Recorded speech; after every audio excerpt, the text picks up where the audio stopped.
Donald Trump was asked by ABC News if he believed that he needed to hold up the Constitution as far as awarding the illegal immigrants who are being deported due process, and his response was, "I don't know."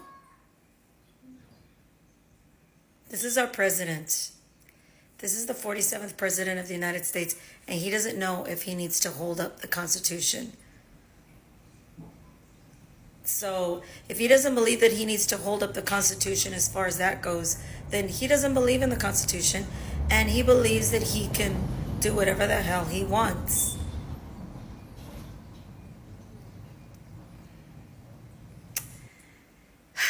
Okay, y'all, this is our president. Y'all voted for him. I bet you the Magas are having a big time fuffo moment right now. He doesn't believe in the Constitution. He doesn't care about the Constitution. He doesn't give a crap about our rights. These stupid motherfuckers sat up here and said that they're going to start charging people with gender identity fraud. I'm going to wear a fucking hat and wear baggy pants and fucking sports bras and take these goddamn earrings out and take these fucking lashes off and walk around looking like a fucking man just to piss you bitch ass motherfuckers off.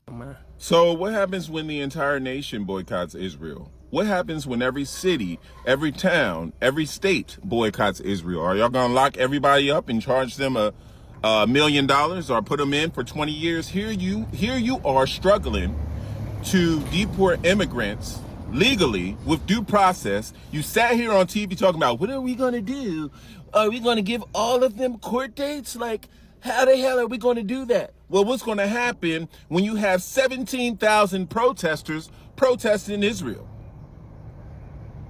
Where are the prisons at to put these people in?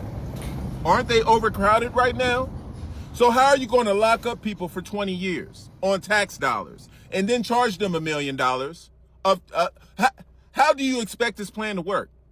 Y'all are bullying people for dissenting anything. You can't bully people for protesting Israel, just like you can't bully people for protesting the UK or protesting Canada or protesting Mexico. It doesn't fucking matter. You can't sit up there and withhold funds from colleges and universities because they don't like America. That's not how politics works. We as Americans have to go to other fucking countries. And guess what? We may go to these other fucking countries and we may not like those goddamn countries. Should they lock us up for 20 fucking years? And throw away the key? Do you want other countries to start grabbing up Americans and throwing them in jail and sending them to El Salvador? Do you want that to happen? Why are you sitting here attacking our allies? What the fuck is your problem? And Congress ain't no fucking better. Like, what the fuck is Congress in office for if all you're going to do is allow this man to rule as king? Why are we nominating you to represent us when you're going to allow him to just do what the fuck he wants? Why do you need our vote? And then you go to these town halls pissing off the people who actually put your dirty ass in fucking office. You go there and then you ask them to leave your town halls because they're dissenting, because they don't agree with what the fuck you're doing or what the Trump administration is doing to this country. Now here we have Israel, where y'all have vested interest in, which is why you want the extra $1 trillion. We just spent the last 3 weeks $1 billion trying to prevent Israel from getting attacked. And you know what just fucking happened? A hypersonic missile traveling 13,000 miles from the Middle East landed right next to an international airport in Israel. Almost blew that motherfucker up. And the Houthis are not fucking playing in Iran. They are ready for the smoke. So if you want to keep poking that teddy bear, Iran will rise up and they will kick America's ass. They are not ready. There's a reason why Iran is what it is. It has not been touched by the U.S. Americans. They tried that shit before and they understood. Leave fucking Iran alone. They just shot a hypersonic missile that bypassed both of Israel's defenses. The American THAAD system, THAAD, and the multi-arrow system that Israel has to stop missiles. It bypassed both of them. These missiles can travel up to 10,000 miles per hour. They are nothing to fuck with. And the Houthis told them, this is because of what the fuck y'all did to Gaza and are doing to Gaza. And they warned that there will be more of these fucking missiles that are going to be attacking their fucking airports. You know what Israel had to do? Shut down every fucking airport for travel. Because what happens when one of those missiles hits a civilian plane full of civilians?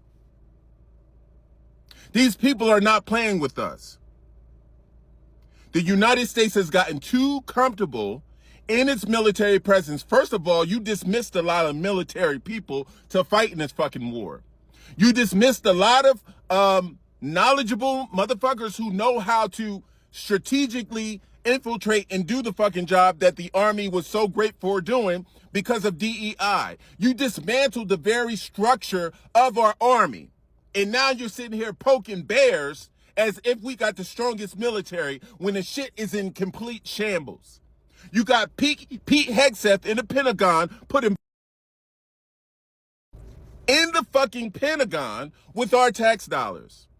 The fucking alcoholic is out here drinking whiskey, Jack Daniels, and a fucking, I don't know, Long Island iced tea while he's texting his wife signal secrets, texting his fucking wife war secrets, and everybody else on the fucking Signal app that can be hacked by any fucking body. This is the person who's over our military standards, conduct, rules, controls, strategies. Two fucking idiots. And y'all want to fuck with Iran? Our troops are in fucking trouble.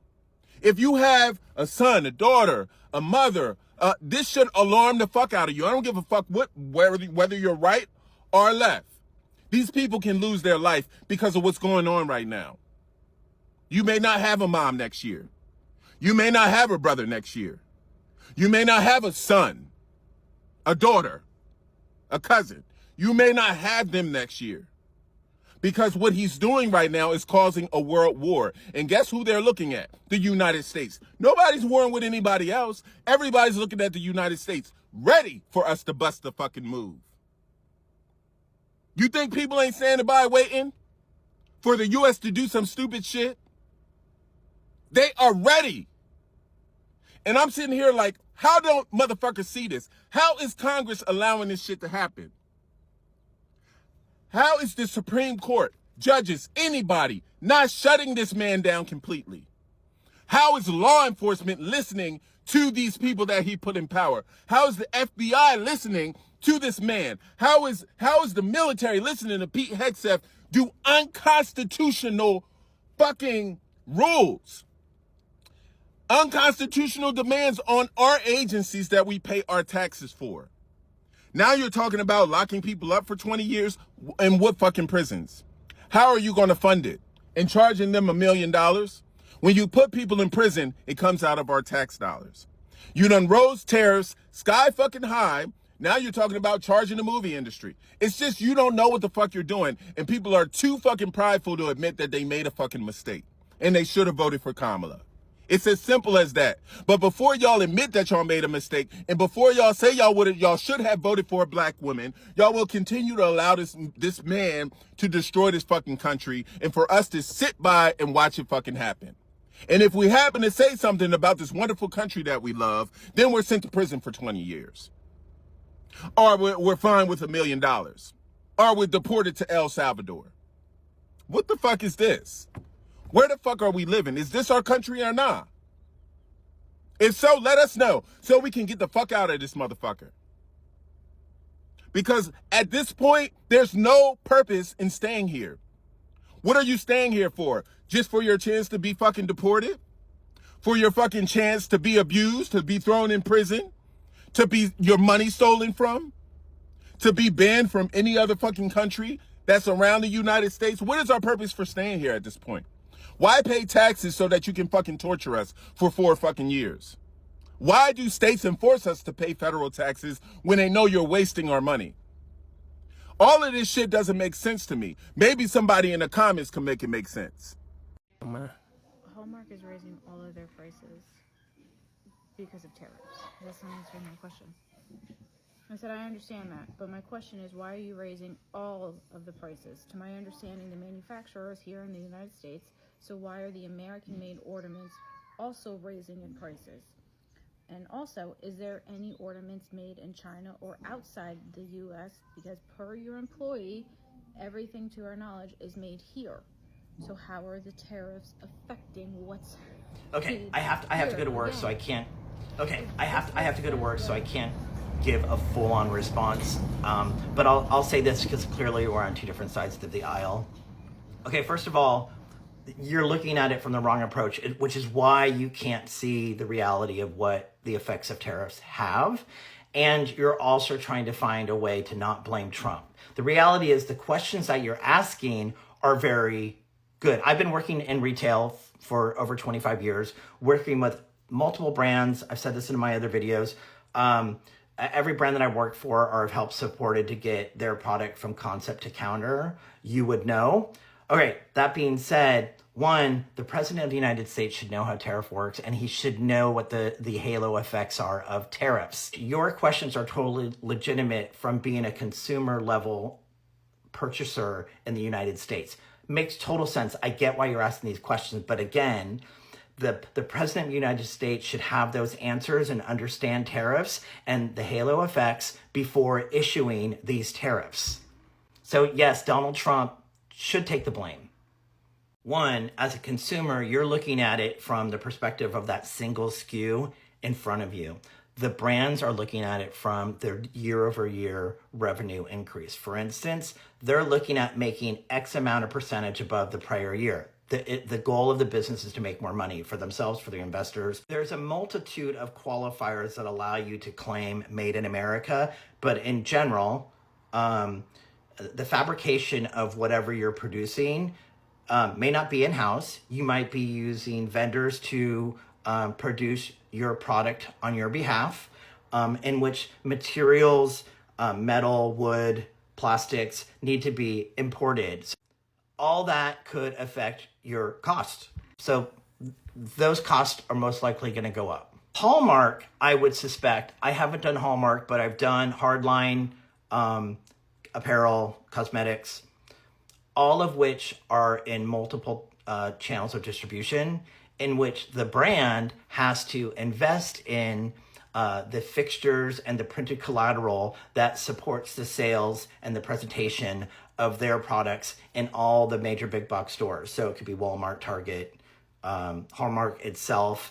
I would think that rollout strategy, you're probably not thinking about it because you're thinking about the individual SKU. It's millions of dollars for those fixtures. And those fixtures are most likely being imported from outside the US. And again, it's millions of dollars before the tariffs. Now, if you have, $4 million of fixtures coming in to be rolled out against, potentially, if the Walmart is 5,000 stores. So now you get a tariff of 145% coming from China on your fixture, not even the product, but the fixture, the display unit that you're going to roll these out in. That's going to be almost another $1 million plus just in tariffs. And that's probably what we're seeing from Hallmark, is the cost associated with getting the printed collateral and the fixtures. That's why you see a list of SKUs, because they need to find the money somewhere. Otherwise, because they've canceled their holiday season because of tariffs. Now, let's say Hallmark, I'm making this up, I don't know what Hallmark's doing, but let's say Hallmark said, you know what? We are not going to invest in $2 million of fixturing, so we're going to change our strategy. And their new strategy does not get them to that year's sales dollar that they're targeting. So they have to make adjustments. And that's why you see a list of SKUs, because they need to find the money somewhere. Otherwise, because they've canceled their holiday season because of tariffs. Tariffs aren't new. The effects they have aren't new, but they're new to Donald Trump and apparently new to you. Donald Trump should understand the halo effects of tariffs. We are now entering the find out stage of FAFO. A Trump voter is suing the government for being detained at the border. His name is Bashir Atala. He and his wife were detained at the Canadian border as they were trying to return from a visit in Canada. They were there visiting family for the Easter holiday. He was surrounded by 5 agents. They all had their hands on their guns. At one point, he had to tell them, keep your hands off of your guns. You're making me nervous. Atala apparently had a medical emergency because of this, because of the stress. So take a look at what he had to say. He just reached for his gun. He's like, step out of the vehicle right now. I said, okay, I'm stepping out. Bashir Atala recounts the moments he says U.S. Customs and Border agents detained him and his wife for several hours Sunday night. For no reason. And even if there was any reason that I don't know about, they didn't even share that reason with me. I was detained. I was not free to leave. Holding says no shoes, no jacket. It was freezing cold. The real estate attorney says the officers wouldn't let him call his sister, an immigration attorney. She tells us she didn't get a call until 3 hours later. What happened to my brother is not reasonable. It's an abuse of power. What message are we sending to people who are legally in this country? I really felt like a criminal. So that was just a portion of an interview that he did with one news outlet. And then he also told a news outlet, quote, "They handcuffed me. They twisted my arm, my wrist. They walked me inside and I was looking at my wife in the car. It was like a shock for me." During the first White House task force meeting for the 2026 World Cup, Vice President J.D. Vance threatened tourists coming into the United States of America. Vice President said, and I quote, "We'll have visitors from close to 100 countries. We want them to come. We want them to celebrate. We want them to watch the games. But then, when the time is up, they'll have to go home or they'll have to talk to Secretary Noem." So he is threatening to detain, deport, arrest tourists that come to see the Soccer World Cup. So if there were any questions from anyone outside of the United States whether or not you should come to see the World Cup, absolutely do not come here. It is not safe. And you certainly do not want to come and support the United States economy right now. Stay as far away from this country as you possibly can. It is not safe to be here. President Trump, as a longtime supporter of your mission and to make America great again, I want to be a part of that with you. But we e-commerce companies all across the United States, we need more time. Give us a 90-day off-ramp to get off of our China goods and just tell us the plan. If you tell us the plan, we can operate and we can know what to do. The hard part about everything that's happening right now is we're trying to manage our business from day to day, and that's very difficult. And a lot of small businesses, they don't have the cash flow to get through a 90-day negotiation, and it's going to devastate a lot of businesses like Cuts. You know, I'm in a group chat with $1 billion worth of small businesses, and there's several in there that are telling me, hey, Stephen, 30 days or 60 days, we might not be able to make it. There's been too many adjustments to the supply chain that are just being really devastating on our business. 145% is essentially an embargo. And by cutting off our products to be able to sell them, it's going to be really difficult. Damn, Harvard is out here being absolute savages right now. The Secretary of Education, Linda McMahon, sent a scathing letter to Harvard calling them out for their recent actions. And they decided to correct her letter, to proofread her letter and re-release it. Look at all this stuff. Look at all these things that the Secretary of Education was caught on by Harvard. I mean, the first thing, the federal government. Why is that capitalized? I mean, they have so many errors on this first sheet.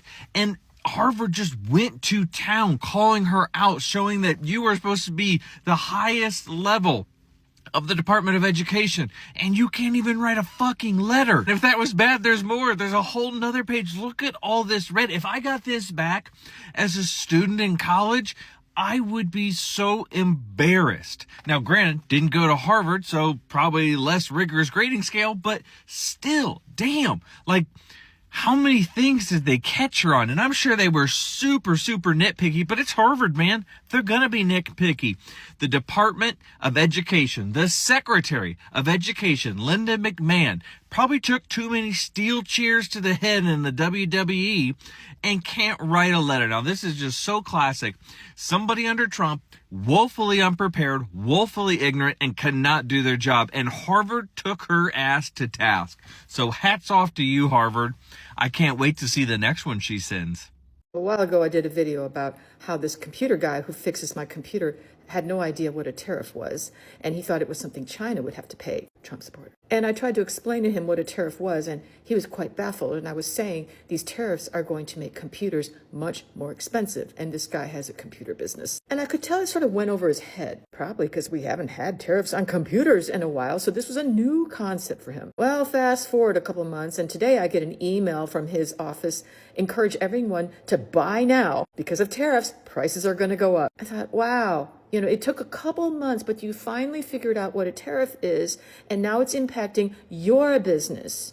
You're worried because with higher prices means fewer people can afford to buy your computers. So yeah, he's a little anxious now. I guess it's an FAFO. News on Trump's profiting off the presidency. He has now posted on Truth Social this image. Promoting his meme coin, he's trying to get the value of it up, he's trying to sell more of it, and he is cashing out big time. Just on the trade commissions, he's making a fortune. And this is ethically immoral, and it's illegal. And he is crafting policy on cryptocurrency as president. And he is not fundraising for a campaign. This is just him profiting personally. It's wrong, and something should be done about it. He is not running for president again in 2028. He's barred by that based on the Constitution. He's capped at 2 terms. And now I know there's all this talk about him running for a 3rd term, even though he said he's not going to based on the rules of the Constitution. But he's selling Trump 2028 merch. It looks like he's intending to run. But this is not fundraising for a political campaign. This is just him personally profiting off the presidency. People paying for access to him, paying for meme coin. And it's like a race to the highest person who holds the most meme coin will have access to him at this gala on May 22nd. Let me know what you guys think about this. If you think this is incredibly wrong like I do, comment. Let me know what you think. I mean, I guess we shouldn't be surprised a felon who was convicted on 34 counts of fraud was elected president. I mean, should we really be that surprised by this? But this is just happening right in our faces. It's just crazy to me. Like, comment, share, spread the word, and I'll see you back here for the 411. There are reports coming from Washington, D.C. this evening that ICE agents attempted to raid a restaurant in the DuPont Circle area called Chang Chang. When the plain-clothed agents arrived at the restaurant, a manager confronted them and said that they needed a warrant. The agents stated that they did not need a warrant and they would be entering the kitchen. The front of the house staff then barricaded the doors and refused to allow the ICE agents into the kitchen. The agents eventually gave up and left. Even though this is such a small victory, this is one of the very few things that I've heard recently that has made me feel proud to be an American again. These people are heroes. So if anyone in the DC area is looking for a place to have a meal, let's show the employees of Chang Chang some love. Things seem hopeless right now, but we all need to continue to fight and protest, even in the little ways that we can. Together, we will make America great again. Just kidding. We have some big news right now. Mark Carney, the Canadian Prime Minister, just confronted Donald Trump in the Oval Office saying that Canada will never, ever be for sale.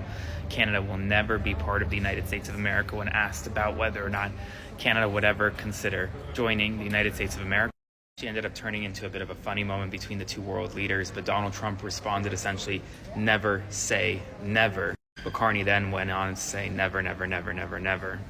Before Donald Trump and Mark Carney were scheduled to meet in the Oval Office, Donald Trump issued a scathing statement against Canada, lambasting Canada. And during this Oval Office meeting today, Donald Trump said that the United States doesn't really do much business with Canada, much to Mark Carney's surprise, given the fact that there is a significant trade relationship between the United States and Canada, and both countries rely on each other. In any event, this is going to be a very interesting press conference later today and meeting today, so stay tuned. I'll provide you updates every step of the way, and subscribe to my Substack for a full breakdown, link in bio at the end. Hello guys, If you are new to this channel, you're welcome. Thank you so much for clicking when you see this video. If you're a returning subscriber, you rock. Guys, all these videos are FAFO videos, and I promise to bring them as it is hot.